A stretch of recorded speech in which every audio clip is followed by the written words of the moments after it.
In this short video, I'm just going to step through a few composing ideas for instrumental ensembles. I know that for many of you, found sound projects, DJ drops, film scoring, that is just maybe not something that you could really use. So I'm not going to ask you to do something like that where you really would have no use for it. So what I'd like to do is start out with elementary band ideas. Okay, I was an elementary band teacher for a number of years, and I was asked to contribute to this book, Musicianship. That is a really hard word to say. Composing in band and orchestra. Okay, so what I'm going to do is share a few ideas from this, and then at the end there's some references, and Amazon links in case you're interested in obtaining these books. Okay, so I hope this is helpful. As always, I'm going to put in here the lesson plans as they were put in the book. Okay, just a few ideas. But you can always just tweak that, okay? Change that around to really fit your situation, okay? So let's get started. So we'll start with beginning band experiences. This lesson sort of came out of very organic experience one day that I was having in class, in that I was a beginning band teacher at an elementary school, so I taught all the students grades 1 through 5. And in that school, students had general music twice a week, and then in 5th grade, in addition to their general music classes, they had band once a week. So I had all of those students, and one day I had a 2nd grade class, and we were working on a song called Che Che Koule, which is a Ghanaian call and response song. And I had puzzle cards up on the board, which is just iconic notation of the song Che Che Koule. And I hadn't taken those down, and the 5th grade band came in, and some of the students were like, "Oh, that looks like Che Che Koule. I wonder if I can play it on my instrument." And that started a really wonderful project. We indeed did play that as a band, and actually we worked on it for our spring concert. And what was really cool about that is, because it's a call and response, the woodwinds played the call, the brass played the response, and then we switched. Because it had been a song from their experience in 2nd grade, the current 2nd graders were working on it. So for our spring concert, we had the 2nd graders sing the call and response, the band played it, the students taught it to the audience as a call and response. It just turned into this big thing, and it was just something I didn't plan for. So from that, I developed a composing lesson for beginning bands. So the objectives would be that students would work in small groups to create their own call and response song. They would record their pieces and assess it for, accuracy, and then they would teach their composition to the rest of the band. So the time frame for the actual composing could be, 2 to 3 lessons, depending. And we did had some listening as suggestions to really provide a lot of context for the students. So reviewing call and response songs from their experience, establishing a playlist of call and response songs that they could sing as a band. I think it's really important for students to sing as band members. And if they start when they're beginners, it might not be so awkward when they get a little older. So here was the song, just in case you are not familiar with it. And you can see that for band students, it only uses 3 notes: concert, C, D, and F. Okay, you could also do it with recorder. I've done it with recorders as well. All right. So you see all the way through here. Here's the first call: Che Che Koule, Che Che Koule, and it's just an echo: Che Che Kofisa, etc., all the way through. All right. So it's short, and this also is a really fun motion game. Students do it in a circle, and every one of the calls has a different motion. So it's really a fun piece. But that it extended to band was really great. Okay, so here were the procedures. This is actually what I did with this song. All right. So the teacher plays the call and response or plays the call, and the band members can respond. Now, if they've been singing it, okay, it's in their head.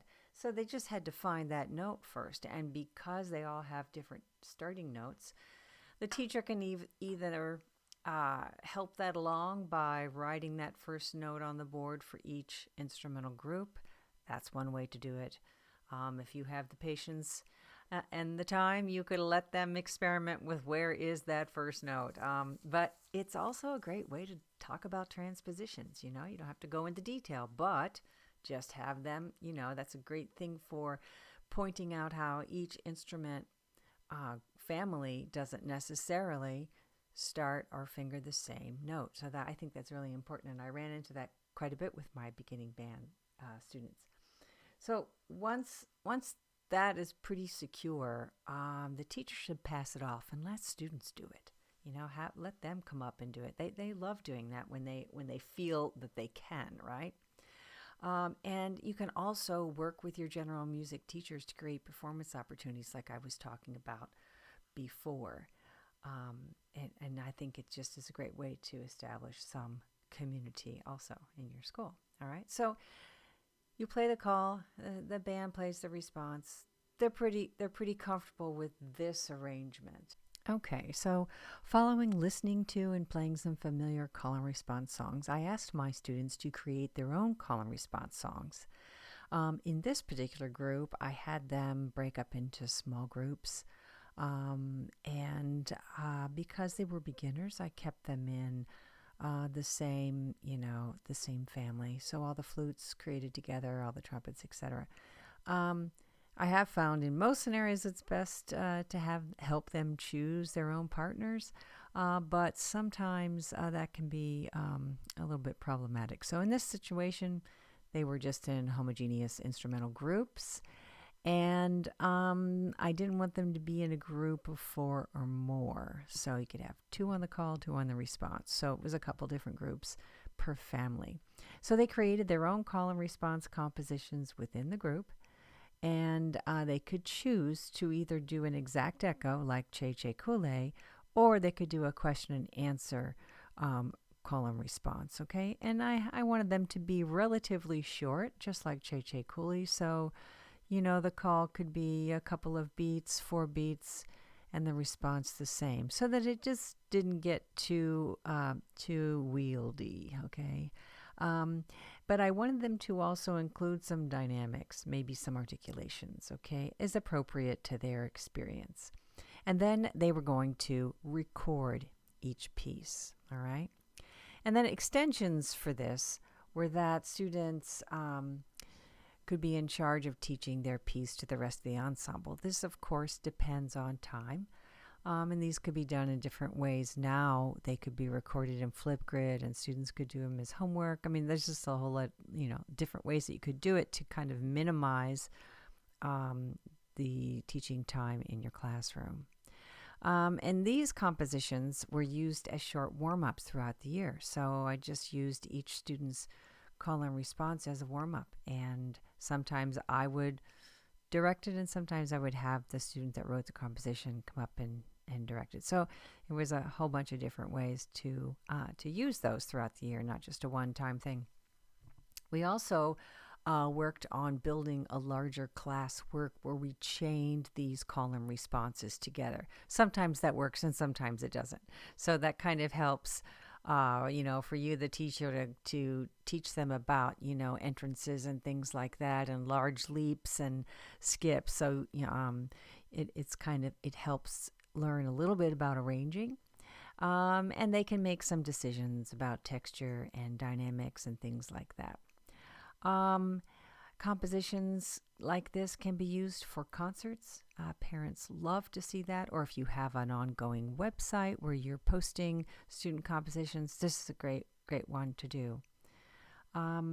They can also be encouraged to write out their compositions, and that further encourages this oral experience to the sign that they're learning to read. These were some examples of my students that are listed there. You can see some simple call and response patterns. And then what happened later was, once they could do a call and response where it was sort of a question answer. Then you've got contrasting phrases. We sort of worked on ABA form, okay, where they could return to that A section. And so this was one of my students, Holly, and this was her ABA piece, which I think for a fifth grader was pretty nice. She had some nice articulation there, and she played this at her spring concert, and she did a great job with it. Another thing that's involved in the book is everybody wrote rubrics for all of the lesson plans, okay? So for this particular one, the important points were collaboration, musicianship, and compositional structure, and you can see the 4-point scale there with just one criteria for each level there. So that was a little idea that came out of something really interesting from the students' perspective, and I think it works pretty well for beginning groups, as beginning instrumental groups, as well as recorder groups.